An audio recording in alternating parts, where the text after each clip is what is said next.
வணக்கம், நான் தான் ஷெப்தினா. Welcome back to ஷெப்தினாஸ் kitchen. இன்றைக்கி எந்த ஊருக்கு வந்திருக்கீங்கன்னா கன்னியாகுமரி மாவட்டம் வந்திருக்கோம். கன்னியாகுமரி மாவட்டத்தில் நம்ம நிறைய ரெசிபிகள் பார்த்துட்டு வரோம். அதுமாதிரி இன்றைக்கும் நல்ல ஒரு அருமையான ரெசிபி தான் பார்க்க போகிறோம். ஆனால் இன்றைக்கி இந்த ரெசிபி பார்க்குறதுக்கு முன்னாடி நான் உங்களுக்கு ஒரு அருமையான இடத்த பற்றி நான் சொல்ல போகிறேன். அதாவது நான் பார்த்த விஷயங்கள், நான் ட்ராவல் பண்ணி வரும்போது ஒரு அழகாக ரசித்தேன். இந்த ஏரியாவை பார்க்கும்போது அது விஷுவலாக உங்களுக்கு காமிச்சா நல்லாயிருக்குன்னு சொல்லிட்டு தான் அட்ரஸ் பண்ணிகிட்ருக்கேன். இந்த இடம் பார்த்திங்கன்னா தொட்டிப்பாலம். இந்த தொட்டிப்பாலம் பார்த்திங்கன்னா காமராஜர் ஐயா கட்டியிருக்காரு. விவசாய மக்களுக்கு தண்ணி போக்குறதுக்காக ஒரு மலையிலேருந்து இன்னொரு மலைக்கு கனெக்ட் பண்ணுறதுக்காக இந்த தொட்டிப்பாலம் கட்டியிருக்காங்க. இந்த பாலம் மூலயமா தண்ணி போகுது. அது மட்டும் இல்லை, 1963லேருந்து 69 6 வருஷத்தில் கட்டி முடிச்சிருக்காங்க. அந்த டைமில் எந்த ஒரு ஃபெசிலிட்டிஸ் இல்லாமல் அந்த அளவுக்கு நீட்டாக கட்டி முடிச்சிருக்காங்க. இன்றைக்கி மக்கள் எல்லாம் போயிட்டுருக்காங்க. இங்கே பார்த்தீங்கன்னா டூரிஸ்ட் மக்கள் எல்லாம் போவாங்க, இப்படி வருவாங்க. ஸோ அந்த மாதிரி ஒரு அருமையான ஒரு லொக்கேஷனாக இந்த இடத்துல சேர்ந்துருக்கு. இந்த பாலம் பார்த்தீங்கன்னா கட்டுறதுக்கு பார்த்தீங்கன்னா டோட்டலாகவே ஒரு 13 லட்ச ரூபா செலவு பண்ணியிருக்காங்க அந்த காலத்தில். வெல் பிளான், ஒரு சூப்பரான ஒரு ஏரியா. அது மட்டும் இல்லை, இந்த இடத்துல சுற்றி பார்க்கும்போது பார்த்தீங்கன்னா கீழே பார்த்தீங்கன்னா ஒரு ஆறு, சுற்றி மரங்கள். இந்த இடத்துல நின்று பார்க்கும்போது அப்பா வா, ஒரு பிரம்மாண்டமாக இருக்கிற அந்த ஊரை சுற்றி பார்க்குறதுக்கு அப்படி ஒரு ஃபீல் கிடைக்கும் உங்களுக்கு. ரொம்ப ஒரு அருமையான ஏரியா. கண்டிப்பாக கன்னியாகுமரி இந்த இடத்துல சுற்றி பார்க்க வேண்டிய ஒரு முக்கியமான ஏரியா. சரி வாங்க, நம்ம அப்படியே பேசிகிட்டே நம்ம இன்றைக்கி என்ன ரெசிபி பார்க்குறது பார்த்தீங்கன்னா கூட்டுக்கறின்னு ஒரு ரெசிபி. கன்னியாகுமரி மாவட்டம் அந்த நாகர்கோவில் பாறசாலை இந்த மார்த்தாண்டா இந்த ஏரியாலெல்லாம் கல்யாணம்னா கூட்டுக்கறி மஸ்ட்டாக. 15 கூட்டம் வச்சாலும் 17 கூட்டம் வச்சாலும் 7 கூட்டம் வச்சாலும் கூட்டுக்கறி கண்டிப்பாக இருக்கும். ஓகே, கூட்டுக்கறி இந்த சம்பா ரைஸு, அந்த சிவோ ரைஸு, அந்த ரைஸோடு சேர்த்து அந்த கல்யாண சமையலுக்கு சாப்பிடும்போது நல்லா இருக்கும். இந்த கூட்டுக்கறி ரெசிபி பார்த்தீங்கன்னா நானே பண்ணியிருக்கேன், வேறு விதமாக பண்ணியிருக்கோம். இவங்க பண்ணுற கூட்டுக்கறி பார்த்தீங்கன்னா உருளைக்கிழங்கும் உளுத்தம்பருப்பு மாவு இருக்குல்ல, அதை அரைச்சி போண்டா மாதிரி, அதாவது வடை மாதிரி போட்டு அதுக்கப்புறம் இந்த ப்ரிப்பரேஷன் கம்ப்ளீட் பண்ணுறாங்க. உளுந்து மாவு அரைச்சி சின்ன போண்டா மாதிரி பண்ணி அதில் விட்டு அரை வச்ச பிறகு சர்வ் பண்ணுறது. அது நல்ல டேஸ்ட்டாக தான் இருக்கும். இங்கே கன்னியாகுமரி மாவட்டம் மார்த்தாண்டா, இங்கே கேரளா சைடு வரும்போது எல்லா கல்யாண வீட்டிலையுமே இந்த கூட்டுக்கறி மஸ்ட்டாக வைப்பாங்க. இதில் தேங்காய் அரைச்சி ஊற்றுறாங்க, தேங்காய் பால் ஊற்றுறாங்க, அதுக்கு என்னென்ன மசாலா போடுறாங்க, இந்த மாதிரி ஏகப்பட்ட விஷயம் கேட்டு தெரிஞ்சுக்க போகிறோம். இது நம்ம கொஞ்சம் கிரேவியாக இருக்குதுன்னா கொஞ்சம் குவான்டிட்டி கூடுதல் பண்ணும்போது கொஞ்சம் கிரேவி கூடுதல் தேவைப்படும். எல்லாமே தேங்காய் பால் விட்டு 1000 2000 பேருக்கெல்லாம் பண்ணியாச்சுன்னா கிரேவி இருக்காது. அதனால் கொஞ்சம் தேங்காய் கூட நைஸாக அரைச்சி போடும். வீட்டில் கொஞ்சம் பண்ணும்போது தேங்காய் பால் மட்டுமே போதும். இந்த கூட்டுக்கறி பார்த்தீங்கன்னா இந்த மேரேஜ் ஃபங்க்ஷன் நடக்கும்போது எல்லா இலையிலையும் ஒரு 16 கூட்டு, ஒரு 10 கூட்டு அப்படி சொல்லி வைப்பாங்களாம். இங்கே குறைஞ்சது கல்யாண சாப்பாடுன்னா 15 கூட்டு, 11 கூட்டு, 11, 13, 15 அப்படி போங்க. ரொம்ப சின்ன என்கேஜ்மெண்ட் அது மட்டும்தான் 7 கூட்டு. அதுக்கப்புறம்னா 9 கூட்டு, 11 கூட்டு. 7 கூட்டுனாலே இஞ்சி, நாரங்க, மாங்காய், அதுக்கப்புறம் கிச்சடி, தோரை, அவியல், கூட்டுக்கறி லாஸ்ட். அதில் போய் 9 வந்தாலும் அந்த கூட்டுக்கறி வேணும். 11 வந்தாலும் லாஸ்ட் கூட்டுக்கறி வந்து தான் ஆகும். 17 வச்சாலும் 20 வச்சாலும் கூட்டுக்கறி இல்லாமல் இருக்காது கல்யாணம். ஸோ இந்த மாதிரி நிறைய இன்ஃபர்மேஷன் நம்ம கேட்டு தெரிஞ்சுக்க போகிறோம். இந்த ஊர் உணவு, இந்த ஊர் சாப்பாடு மக்களுக்கு ஏன் பிடிக்குது, அவங்க எப்படி பண்ணுறாங்க, இந்த மாதிரி ஏகப்பட்ட விஷயம் தெரிஞ்சுக்க போகிறோம். அதுக்கு முன்னாடி நம்ம யாரை மீட் பண்ண போகிறோங்கன்னா திரு விஜயகுமார், அவரை தான் போய் மீட் பண்ண போகிறோம். அவங்க பார்த்தீங்கன்னா ஸ்ரீ சாஸ்தா கேட்டரிங் சொல்லி நடத்திட்டு வராங்க. இங்கே டூரிஸ்ட் மக்கள் யாராவது வராங்கன்னா நல்ல ஒரு உணவு வேணும்னா அந்த டைமில் டேரெக்டாக அவங்களை காண்டாக்ட் பண்ணி அதுக்கப்புறம் உணவு ரெடி பண்ணி தராங்க. அது மட்டும் இல்லை, நிறைய மேரேஜ் ஃபங்க்ஷன்லாம் பண்ணிட்டு வராங்க. கிட்டத்தட்ட ஒரு 50 வருஷமாக. அவங்கள பற்றி ஏற்கனவே ஒரு வீடியோவில் நான் கொடுத்துருக்கேன். திருப்பியும் இந்த ஊருக்கு நமக்கு ரெசிபி ஹெல்ப் பண்ணுறது யார் கேட்டால் அவர் தான். ஸோ வாங்க, அவரை போய் மீட் பண்ணிவிட்டு அதுக்கப்புறம் நிறைய விஷயம் பார்க்கலாம். சார் வணக்கம். வணக்கம், எப்படி இருக்கீங்க? நல்லா இருக்கேன். நடக்கலாம், ரொம்ப சந்தோஷம். இந்த வாட்டி நீங்கள் உங்களோட சிக்னேச்சர் ரெசிபி நான் பண்ணி காமிக்கிறேன் அப்படி சொன்னீங்க. இன்னைக்கு கூட்டுக்கறி செஞ்சு காட்ட போகிறேன். அப்போ நம்ம பேசிட்டே பண்ணலாம். எனக்கு தேவையான பொருட்கள் சொல்லுங்கள். நம்ம இப்போ ஒரு 25 பேருக்கு கூட்டுக்கறி பண்ணுறதா இருந்தால் ஒரு 250 கிராம் வெள்ளரி, ஒரு 1/2 கிலோ உருளைக்கிழங்கு, பூண்டு ஒரு 5-6 அள்ளி, இஞ்சி ஒரு கஷ்டம், ஒரு துண்டு, ஒரு 4 மிளகு, பச்சை மிளகாய், காஞ்ச மிளகா ஒரு 4 எண்ணம், அதுக்கப்புறம் ஒரு 25 கிராம் மஞ்சள் பொடி, ஒரு 30 கிராம் பெருஞ்சீரப்பொடி, ஒரு 50 கிராம் மல்லிப்பொடி, ஒரு 20 கிராம் மிளகு பொடி, கொஞ்சம் கரம் மசாலா, கொஞ்சம் பெப்பர் பவுட்ரு, அப்புறம் தாளிக்கிறது கொஞ்சம் கடுகு, மிளகு, கறிவேப்பிலை, முழு தேங்காயில் ஒரு தேங்காய். அதை பகுதியை அரைச்சி நல்லா நைஸாக அரைச்சி வச்சுருக்கோம். பகுதியை பால் எடுக்கிறதுக்கு வேண்டி அரைச்சி வச்சுருக்கோம். அதை பாலாக ஊற்றணும். அதுக்கப்புறம் ஒரு 50 கிராம் உளுந்து பருப்பை ஊற வச்சு அதை அரைச்சி வச்சுருக்கோம். கொஞ்சம் உப்பு தேவையான அளவு, ஒரு 50 மில்லி பியூர் ப்ளஸ் தேங்காய் எண்ணெய். இப்போ நம்ம என்ன பண்ண போகிறோம்? ஃபஸ்ட்டு இன்னும் தேங்காய் எண்ணெய் ஊற்ற போகிறோம். தேங்காய் எண்ணெய். சரி, ஓகே. தேங்காய் எண்ணெய்னா கொஞ்சம் டேஸ்ட்டு நல்லா இருக்கும். இந்த கூட்டுக்கறி அவியல் அதுக்கு எல்லாமே தேங்காய் எண்ணெய் தான் யூஸ் பண்ணுறது. அந்த ஊறுகாய் வத்த குழம்பு அந்த வெஜிடேரியன் மீன் குழம்பு அந்த மாதிரி உள்ளதுக்கெல்லாம் நல்லெண்ணெய் யூஸ் பண்ணுவோம். நல்லெண்ணெய் எண்ணெய் சூடாகுது. இன்னைக்கு கடுகு போட்டுருவோம். படுவேன். இது எத்தனை பேருக்குலாம் பண்ணுவீங்க நீங்கள்? நாங்கள் இப்போ பண்ணுறது கொஞ்சம் தான், எல்லாமே 3000 5000 அந்த அளவு கல்யாண மண்டபத்துல எல்லாம் நிறைய பண்ணுறது. ஓகே. கடுகு போட்டியாச்சு. நாங்கள் மிளகு போட்டுருவோம். ஓகே. காஞ்ச மிளகா. அந்த கடுகு லைட்டாக பொரிஞ்சு வருது. அதுக்கப்புறம் இது மிளகு கொஞ்சம் அந்த ப்ரௌன் கலர் அந்த ரெட் கலர் மாதிரி கொஞ்சம் ப்ரௌன் கலர் வந்து ஒரு ஓகே கறிவேப்பிலை போட்டுருவோம். சரி ஓகே. இப்போ இந்த மிளகா அதுக்கப்புறம் அந்த கடுகு வந்து நல்லா பொரிஞ்சு கலர் மாறி வருது. இந்த ஸ்டேஜில் பச்சை பொருள் போடுறோம். அது அடுப்போட ஃப்ளேமும் வந்து பார்த்தீங்கன்னா ரொம்ப லோவாக வச்சுருக்காங்க. போடுங்க. ஐயோ. வெங்காயத்தை போட்டுருவோம். வெங்காயம் நீங்கள் என்ன சொல்லுங்கள்? பல்லாரி. பல்லாரி. இந்த கேரளா சைடு சவாலான்னு சொல்லுவோம். சவாலா. சவாலா. பார்த்து தெரியலப்பா, நிறைய கற்றுக்க வேண்டியது இருக்குங்க. நாங்கள்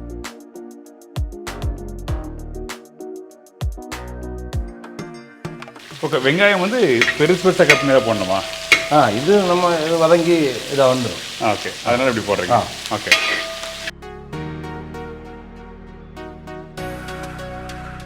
கொஞ்சம் வதங்கி வந்ததும் வெளுத்துள்ளி என்னது பூண்டு.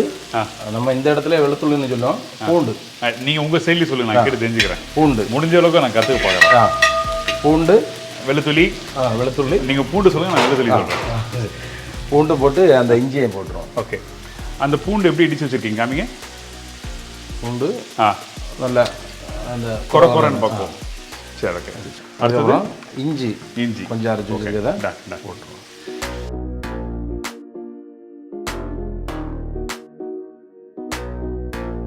வெள்ளாரி கொஞ்சம் வதங்கி வரதுக்கு வேண்டி கொஞ்சம் உப்பை போட்டுருவோம். சரி ஓகேடா.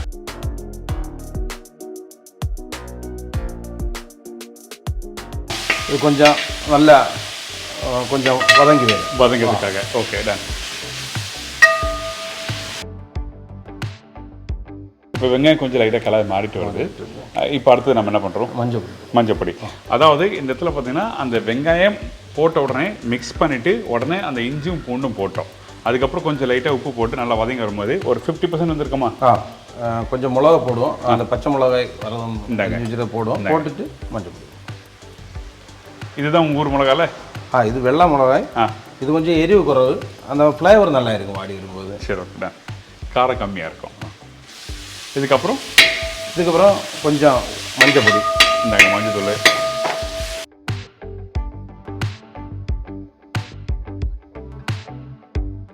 கொஞ்சம் மஞ்சள் பொடி. சரி ஓகே. இது போதும், மஞ்சள் தூள் போதுமா? போதும். Okay done. அடுத்தது பெருஞ்சீரக பொடி. எல்லாமே போட்டுருமா? எல்லாம் போடலாமா? ஓகே. பெருஞ்சீரக பொடி போட்டுட்டு இலக்கிட்டு அடுத்து மல்லிப்பொடி மிளகு பொடி போட்டுருவோம். சரி ஓகே. ஆல் பொடி மசாலா அந்த வெங்காயம் வதங்கினே போட்டுடுறோம். சரி ஓகே டன். ஸோ மஞ்சள் தூளும் போட்டு அப்புறம் இந்த பொடி போட்டு மிக்ஸ் பண்ண ஆரம்பிச்சிடுறோம். பெருஞ்சீரக பொடியும் போட்டு மிக்ஸ் பண்ண பிறகு அடுத்து அந்த மல்லிப்பொடி மிளகு பொடி போட்டுருவோம். ஓகே. மல்லிப்பொடியும் போட்டுருவோம். இது எல்லாமே நம்ம பொடிச்சு வைக்கிறதுனால மிளகு பொடிச்சிட்டு அந்த மிஷின்லேயே போட்டு அவங்க மல்லி பொடிச்சு தரதுனால சின்ன கலரு சின்ன எருவுக்காரி வருது. Okay done done done. அந்த மிளகா போட்டு அரைச்ச உடனே இது போகிறதுனால இந்த கலராக இருக்குது. அதான் வித்தியாசம். இப்போ இந்த பொடியில் வந்து எது அதிகமாக போடுறோம்? மல்லிப்பொடி தான் கொஞ்சம் அதிகமாக இருக்கும். அது வந்து கிரேவி கொஞ்சம் கேரி வரதுக்கு வேண்டி மல்லிப்பொடி கொஞ்சம் கேத்து விடுதோம். சரி ஓகே. பெருஞ்சீரகம் கொஞ்சம் குறைச்சிட்டோம். அது வாசமும் நல்லா கொடுக்கும். சரி ஓகே. இதுக்கப்புறம் கொஞ்சம் மிளகு பொடி. மிளகு பொடி அதாவது மிளகாத்தூள். இது எப்படி காரமாக இருக்குமா? கொஞ்சம் காரம் இருக்கும். இது என்ன ஸ்பெஷல் பொடி? இன்னும் 2 பொடி தான் இருக்குங்க. அது இன்னொன்று கரம் மசாலா. அந்த பட்டை கிராம்பு கருவேப்பட்டை கிராம்பு எல்லாமே சேர்த்து ஏலக்காய் எல்லாமே சேர்த்து நாங்கள் பொடிச்சு வச்சுட்டு கரம் மசாலா. ஓகே. இது எப்போ போடுவீங்க? அது லாஸ்ட்டில் தான். பெப்பர் பொடியும் கொஞ்சம் கழிச்சு தான் கடைசியா. இப்படி இது ஸ்லோவாக நல்லா வதக்கணுமா? அப்படி ஸ்லோவில் உள்ளி நல்லா வதங்கி வரணும். சரி ஓகே.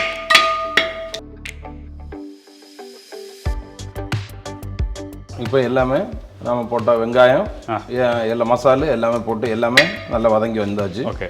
அந்த மசாலா பார்த்தீங்கன்னா இது நல்லா மிக்ஸ் ஆகிருக்கு இந்த இடத்துல. இது நம்ம வந்து அப்படியே வந்து எடுத்து அப்படியே ஒரு சாப்பிடலாம் போல இருக்கும். அந்த வெங்காயம் காரமாக இருக்குமா? அப்படி நல்லா இருக்குமா? கொஞ்சம் காரமாக இருக்கும், நல்லா தான் இருக்கும். Okay, right. நெக்ஸ்ட்டு தேங்காய் பால் விடணும். தேங்காய் பாலா? இப்போவே ஊற்றணுமா? சரி, ஓகே. நைஸாக வெள்ளம் ஊற்றி அரைச்சி வச்சுருக்கோம். ஓகே, தண்ணி ஊற்றி அரைச்சி வச்சுருக்கோம். நல்லா நைஸாக அரைச்சி. நல்லா நைஸாக அரைச்சிருக்கோம். சரி, டன்.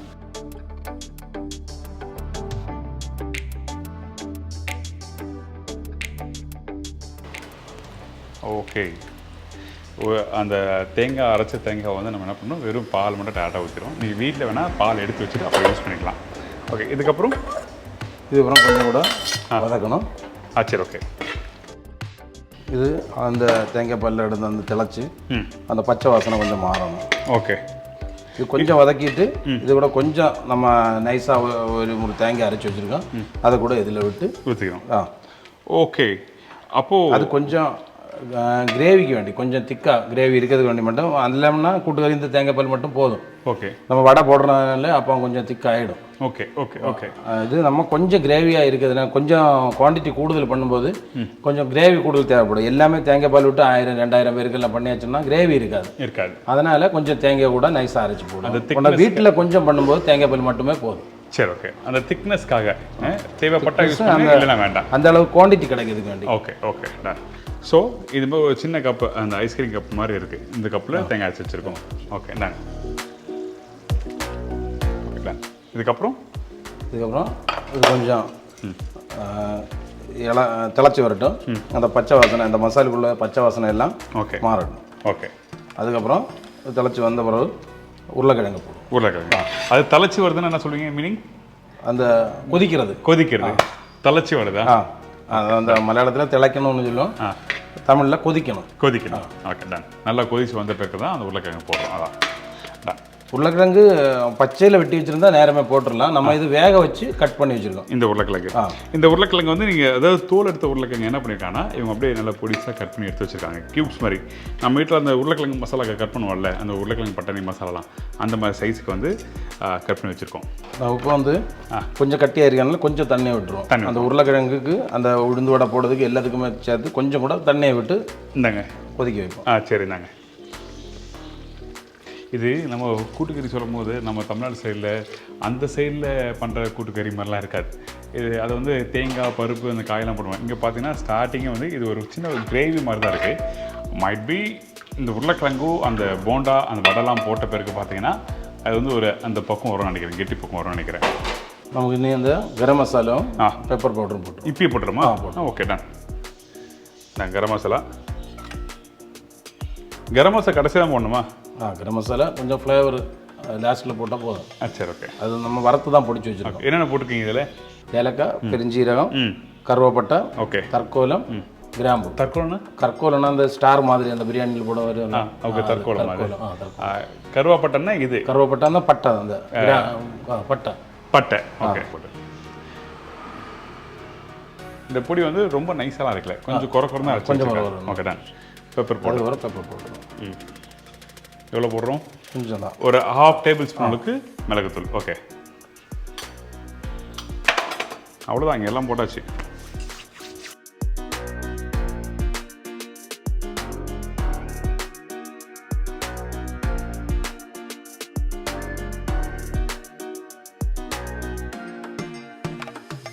இதுக்கப்புறம் நம்ம நேரமே உள்ளி வசக்கும் போது உப்பு போட்டிருக்கோம்.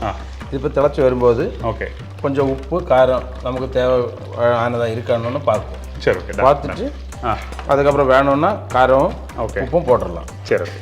உப்பு.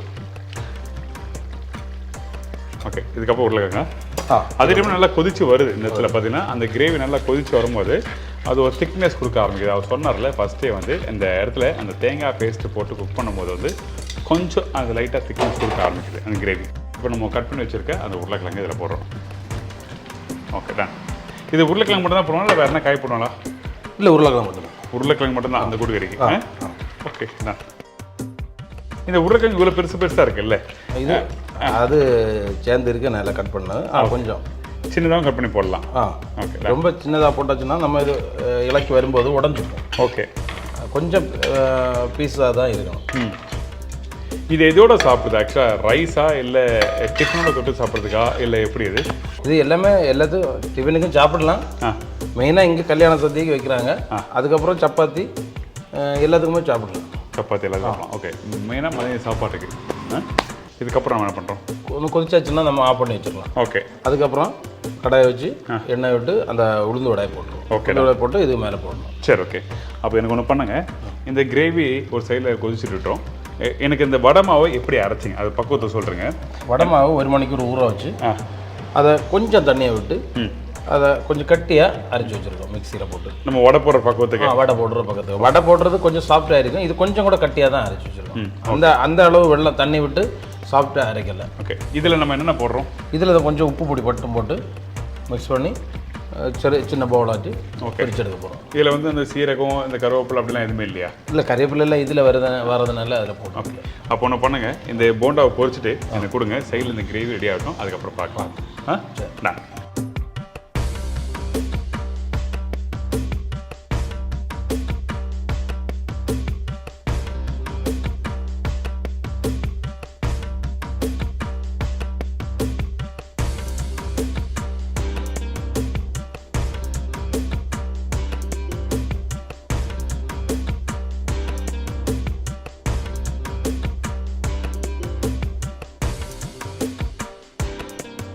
உளுந்து மாவை எண்ணெயில் போட்டு சின்னதாக போலாம் பொரிச்சு வச்சுருக்கோம். இந்த இடத்துல பார்த்தீங்கன்னா அது பொரிக்கும் போது வந்து ரொம்ப பெரிய பெரிய பீஸ்லாம் பாடல. இது இதில் தண்ணியில் கோரும்போது கொஞ்சம் கூட பெருசாகும். கோலி பார்த்துருக்கீங்களா? அந்த கோலி கொண்டு சைஸுக்கு பண்ணியிருக்காரு. இது கொஞ்சம் கூட பெருசாகும், அதனால தான் கொஞ்சம் கூட சின்னதாக போட்டு. சரி, ஓகே, டன். அதே டைமில் அப்படி ஒட்டுறமா இருந்ததுன்னா அப்பப்போ கையில் தண்ணியை டிப் பண்ணிவிட்டு அதுக்கப்புறம் நீங்கள் போடும்போதுன்னா உங்களுக்கு சைஸ் ஈவனாக வரும். அதான் விஷயம். இப்போ நம்ம இதில் போடுறோம். இப்போ நீங்கள் இன்னொன்று போடும்போது சொன்னீங்கல்ல, அந்த என்னது சோயாவோ அது நம்ம கல்யாண சமையல்னா இதுதான் போடுறது. வேறு வேறு ஆட்கள் அந்த சோயா மீல் மேக்கர் அதை கோர வச்சு அதையும் போடுறது. அதையும் போடுறது. அதுனா கொஞ்சம் ஜாலி எழுப்போம், வேலை எழுப்பமாக இருக்கும். அதை காய வச்சு தண்ணியில் ஊற வச்சு போட்டால் போதும். அது கொஞ்சம் ஈஸி, அது கொஞ்சம் வேலை அதிகம். கரெக்டாக உங்களுக்கு எது ஆப்ஷனோ அதை நீங்கள் போட்டுக்கோங்க. ஆனால் ஆக்சுவலாக ப்ராப்பராக பண்ணுற மெத்தட் வந்து இந்த மெத்தட் இது நான் உங்களுக்கு ஷேர் பண்ணிகிட்ருக்கேன். இதுக்கப்புறம் இதை ஊற்றியாக வச்சுருவோம். அவ்வளோதாங்க. இதுக்கு மேலே கொஞ்சம் நெய்யை விட்டு இப்போ கடைசி நெய் போடணும். ஃப்ளேவர் இருக்கும். அப்படியா? ஓகே. நெய் விட விடும்போது கொஞ்சம் நல்லா இருக்கும். சரி. கடைசி நெய் இதை இப்படியே தான் இறக்கி வைப்போம். சர்வ் பண்ண டைமில் மிக்ஸ் பண்ணி தருவாங்க. அப்போ எனக்கு கொஞ்சம் டேஸ்டிங் தரீங்களா? இந்த கூட்டுக்கறி ஆல்மோஸ்ட் ரெடி ஆகிடுச்சு. ஆல்மோஸ்ட் கம்ப்ளீட்டாக ரெடி ஆகிடுச்சு.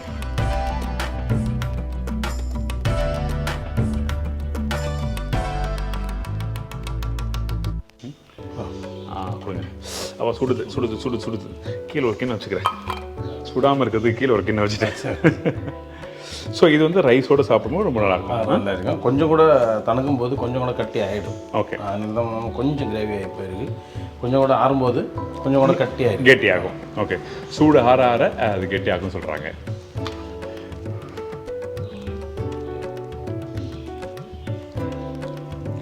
இது வந்து அந்த தேங்காய் பேஸ்ட்னா அந்த குருமா, அந்த காரம் தன்மை, அந்த தேங்காயோட டேஸ்ட்டு, அந்த காரம் எக்ஸலண்ட் ரெசிபிங்க இது. நல்லா இருக்கு.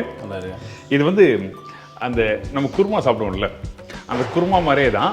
ஆனால் இந்த இடத்துல அந்த காரம் வந்து அந்த ஷார்ப்பாக தெரியும் போது அந்த தேங்காயோட தன்மையும் நல்லா சூப்பராக தெரியுது. நைஸ். இந்த வடை அல்ல இது? வடையை போண்டவா? வடை நாங்கள் போண்டா சொல்லுவோம்.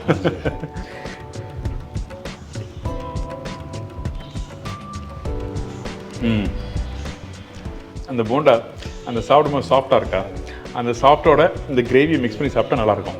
அது ரொம்ப சூப்பராக இருக்குது. Nice, very good preparation. இன்றைக்கி என்ஜாய் பண்ணி சாப்பிட்றேன். ஆனால் ட்ராவல் பண்ணி போகும்போது இந்த மாதிரி தெரியாத ரெசிபிகள் நிறைய கற்றுக்கிறோம். அதுக்கு வந்து கடவுளுக்கு நன்றி, உங்களுக்கும் ஒரு பெரிய நன்றி. தேங்க்யூ. ஒரு ஃபேண்டாஸ்டிக் ரெசிபி. உருளைக்கிழங்கு வச்சு தேங்காய் பாலும் அந்த இதுவும் போட்டு எப்படி ப்ராப்பராக சைடில் நீங்கள் கூட்டுக்கறி பண்ணிட்டு சொல்லி கொடுத்தீங்க. உங்கள் ஃபோன் நம்பர் எல்லாம் தெரியுங்களா? 9446955594. இன்னொரு நம்பர் வந்து 9843655594. ஸ்ரீ சாஸ்தா கேட்ரிங்னு நெட்டில் பார்த்தாலும் தெரியும், கூகுளில் போட்டாலும் அந்த இடத்த காட்டும். இந்த ரெசிபியை எல்லோரும் ட்ரை பண்ணி பாருங்கள். எல்லோரும் வீட்டில் செஞ்சு பார்த்து எப்படி இருக்குன்னு சொல்லுங்கள். ரொம்ப நன்றிங்க. தேங்க்யூ. இன்றைக்கி நல்ல ஒரு ஃபென்டாஸ்டிக்கான ஒரு கூட்டுக்கறி எப்படி பண்ண எல்லாம் தெரிஞ்சிருக்கோம். ட்ரை பண்ணி பாருங்கள், மறந்துடாதீங்க.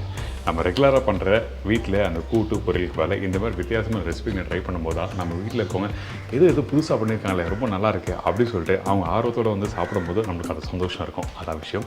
நான் இதே மாதிரி இன்னொரு நாள் இன்னொரு ஊரில் ஒரு புது ரெசிபி செஞ்சுக்கிறேன். நன்றி, வணக்கம். See you. Bye. Take care.